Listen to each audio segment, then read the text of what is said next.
Chains, Chapter 11. It felt like Becky shook me awake the moment I fell asleep. "Make haste, girl," she hissed. "You didn't start the fire. Why are you still in bed?" Haste was the word of the day. No matter how hard I tried, I couldn't catch up. It did not help that Madam was in a mood. "Girl," she said to me as I prepared to sweep the kitchen, "the bedding needs to be aired." "Yes, ma'am." I set the broom back in its place and went upstairs, where I stripped off the bedding, carried it outside, and pegged it to the line. Just as I finished, Madam opened the back door. "Why are you dawdling so?" she yelled. "The floor in here is filthy, and the banister needs to be polished, and I told you wear your shoes in my house." After I squeezed my feet into those small, dreadful shoes, it was back to the sweeping, and then the polishing of the banister with soft rags and beeswax scented like lemon. When I made it halfway up the stairs, Madam yelled at me for airing the bed linen on the day that it had threatened to rain. At least she did not call for Ruth's company. Becky had set my sister to scrubbing the back steps. Ruth hummed so loudly it put me in mind of a swarm of bees in a clover. As I gathered in the sheets, I watched the gate, waiting for the rebels to arrive to arrest the Locktons and reward me with our liberty. I would be given proper cabins on the ship. I was sure of it. No more riding in the hold with the barrels of salt cod. Ruth and me would have a cabin fit for ladies, with bunks and blankets and pillows, and 3 meals every day. Yes, indeed, that was my future. "Aren't you done yet?" Becky yelled from over the back door. "We have to prepare the drawing room." I shook away my daydreams. The drawing room, on the second floor, wasn't a room where folks sat with paints and colored chalk or drawing pictures, like I figured. It was another parlor, 3 times the size of the ones downstairs. We removed the sheets covering the furniture. A dozen chairs with needlework seats were scattered around the room, organized around tables with delicate legs. A low stood in front of the fireplace, with a mirror framed in mahogany hung above the mantel, flanked by oil lamps fastened to the walls. "Why, this room has to be prepared is beyond me," Becky muttered as we folded the sheets together. "No staff to speak of. The larder half empty, the city getting ready to explode. She wants us turned out and polished. Of all the foolish—" A loud beating on the front door interrupted her. "Dash it all!" Becky exclaimed as she clattered down the stairs. "Keep folding," she called to me. Not for love nor money. I peered out the front window.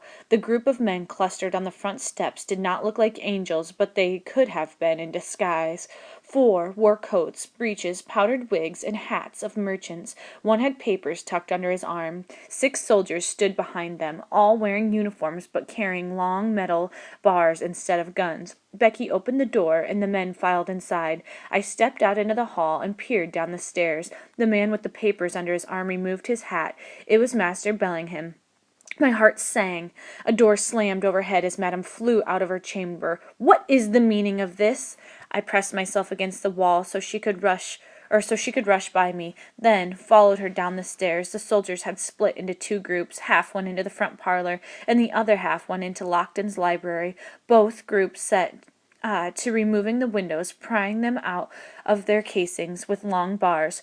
"What are you doing to my windows?" Madame demanded. Bellingham approached her. "No need to fret, ma'am. We are just called to make sacrifices." "Sacrifices?" Master Lockton asked as he hurried in.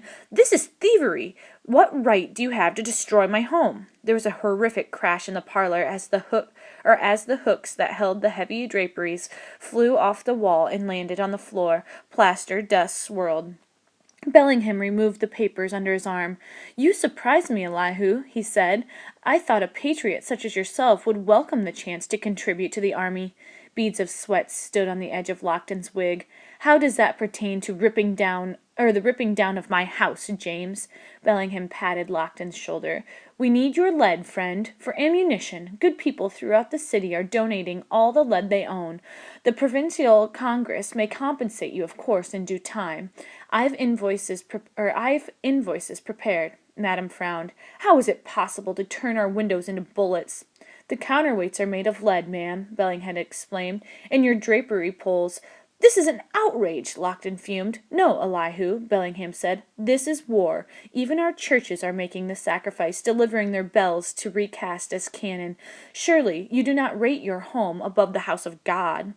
The soldiers left the library, deposited the lead weights by the front door, and headed up to the second floor, knocking their shoulders against the paintings of the Lochtons' ancestors that lined the staircase. I wanted to shout that they should search for the money in the linen chest. Instead, I shrank against the wall to let them pass. "They haven't restored our windows into frames," protested Lockton. "Where are they going?" Madame asked. "There are plenty of carpenters who will assist with the windows if you don't feel feel up to the task yourself, Elihu," Bellingham said. "Sir," shouted a soldier upstairs, "we found it!" Bellingham dropped his manners and bounded up the stairs, two at a time. Madame and Lockton followed close on his heels. I trailed behind. The bedchamber was a large room made small by the four-poster canopy bed that sat high as the carriage, two massive armoires, and the half-dozen men with red faces. Madame had once again set herself on her walnut linen chest, which sat in front of her hearth. Why was it up here?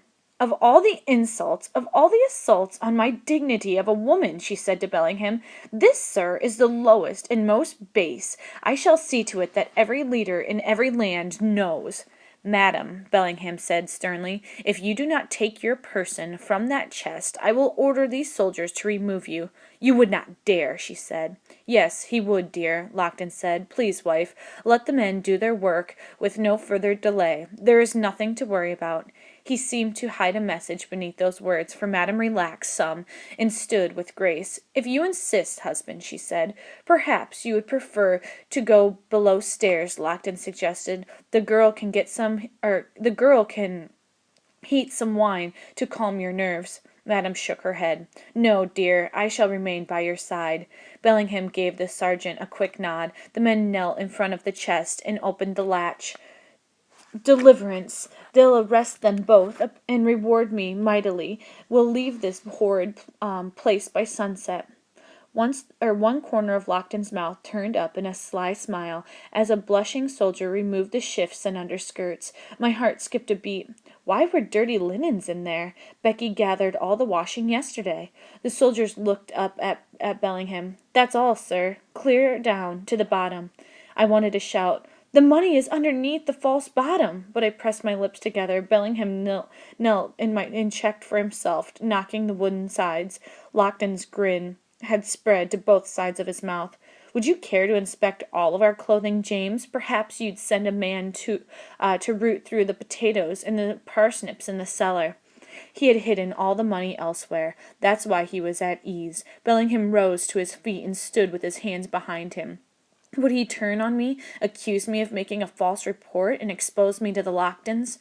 No. He searched through the papers until he pulled out the one and he handed it to Lockton. "You are summoned by the New York Provincial Congress for suspicion of aiding the enemy, Elihu. I'm placing you under arrest. These soldiers will escort you."